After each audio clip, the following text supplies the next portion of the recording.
I came out of the closet in my homophobic small town high school. So I was getting called a dyke every day and having things thrown at me and just extreme homophobia, plus all the trauma. And so I ended up in this alternative school.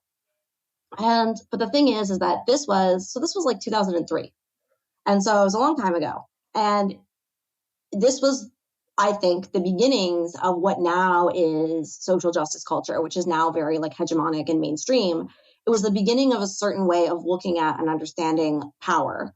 And so we were very encouraged to look at everything through a lens of identity, right? And so we would do this thing where like you like stand in a line and then it's like take a step forward. If you're white, take a step back.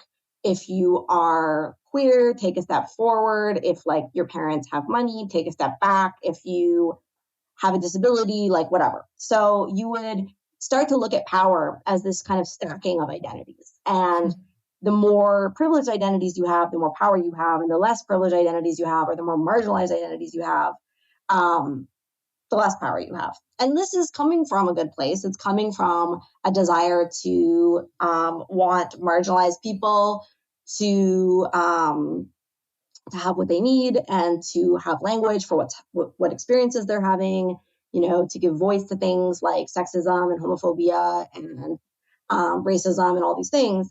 But it's also like a very sort of like truncated and inaccurate way of looking at people's complicated lived experiences, right? And one of the things that I've pointed out many times is that there was no take a step back if you were sexually abused.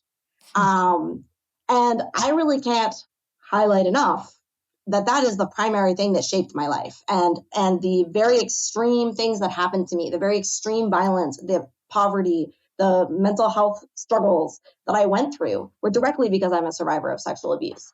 But on paper, like if you actually just listed out my identities at that time, like my parents are middle class. My parents are professors, so I come from like an educated middle class background. I'm white. Yes, I'm queer, so I guess I get like a marginalized identity point there. But overall, like it seems like I should have been doing mostly fine. But where my life went is absolutely fucking insane. And there's no way to understand that unless you take a broader look that is not just about identity, but that is about people's complicated lived experiences, right?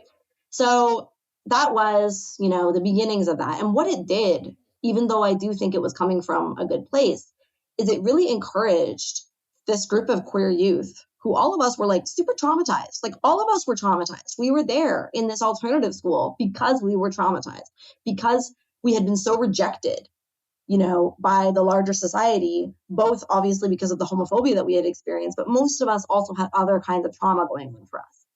And most of us were in some kind of way separated or estranged from our families. And we're like kids just trying to figure things out. And so all of us were pretty fucked up, actually. But now we were encouraged to look at each other in this way of kind of like suspicion and like trying to see who among us had power and who didn't. But it's like none of us had power. We had very little access to power because of the fact that we were like traumatized queer youth. And trying to just like list this out, it's like this comparing between people who were all so in a bad place. Like we were all very marginalized. And so trying to like check the differences between that. Like, sure, there were differences, but not as much as there were differences between us and people with real power, And so it caused us not to look towards people with real power and to be like, how come there's people who own yachts? What's going on with that?